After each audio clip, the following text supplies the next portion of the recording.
Ang gagamba na ito ay kadalasang nakikita sa mga mainit na bansa tulad ng Israel at ng Jordan.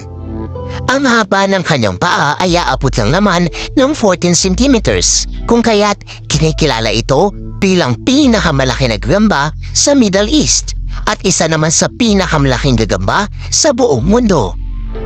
Ang Cerberus arafensis ay aktibo tuwing gabi at ang isa sa gawain nito at pag nahulog doon ang kanyang biktima ay instant na magkakaroon na siya ng hapunan.